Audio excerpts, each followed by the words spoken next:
हिंदू धर्म में शव जलाते वक्त सिर पर मारते हैं डंडा। कैसे होती है कपाल क्रिया? जाने धार्मिक महत्व। हिंदुओं के संस्कारों में से एक है अंतिम संस्कार। जब व्यक्ति की मृत्यु होती है तो उसके शव को जलाया जाता है। शव जब आधा से अधिक जल जाता है तब कपाल क्रिया होती है। इसमें शव के सिर पर बांस या अन्य डंडे से मारा जाता है, उसे फोड़ा जाता है। हिंदू धर्म में 16 संस्कार होते हैं। उसमें सबसे आखिरी संस्कार को अंतिम संस्कार कहते हैं। इस संस्कार को व्यक्ति की मृत्यु के बाद करते हैं, इसलिए इसका नाम अंतिम संस्कार है। इसके बाद कोई संस्कार नहीं बचता।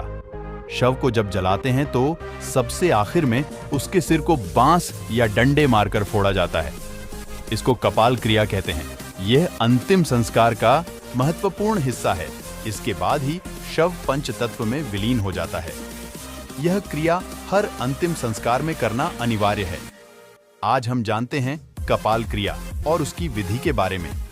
तो चलिए चलते हैं ऐसी और जानकारी के लिए चैनल को सब्सक्राइब करना ना भूलें। पंडित रामचंद्र जोशी के अनुसार हिंदू धर्म में किसी भी व्यक्ति की मृत्यु होने पर उसके शव को अंतिम संस्कार के लिए अंत्येष्टि स्थल पर ले जाया जाता है, जहां मृतक का पुत्र या वंश का अन्य सदस्य शव को मुखाग्नि देकर अग्नि के हवाले करता है।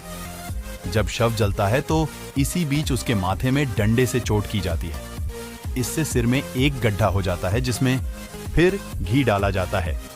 इसके बाद शव का वह हिस्सा जल उठता है। इसी क्रिया को कपाल क्रिया कहा जाता है। क्यों होती है कपाल क्रिया? मृत्यु के बाद व्यक्ति के शव की कपाल क्रिया करने की मुख्य रूप से 3 वजह है। पहली वजह यह है कि मुखाग्नि के बाद शव का बाकी हिस्सा तो जल जाता है, लेकिन सिर का हिस्सा नहीं जलता। ऐसे में पूरे शव को जलाने के लिए यह क्रिया की जाती है। दूसरा कारण धार्मिक है।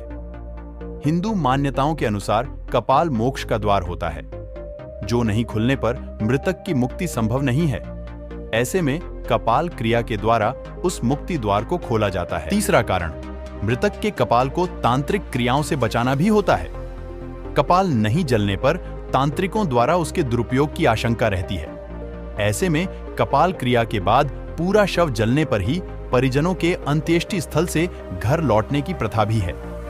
ये भी मान्यता है कि कपाल क्रिया नहीं करने पर मृतक में वर्तमान जन्म के संस्कार बचे रह जाते हैं, जो उसे अगली योनियों में भी परेशान कर सकते हैं।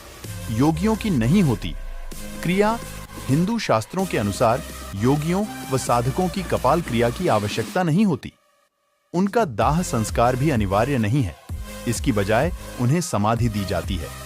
इसकी वजह यह है कि योगी मोह माया व शरीर के बंधन से पहले से मुक्त होकर ब्रह्मलीन रहते हैं। ऐसे में पहले से शरीर का बंधन छोड़ चुके महात्माओं के शरीर त्यागने पर उनकी दाह कपाल क्रिया की आवश्यकता नहीं होती।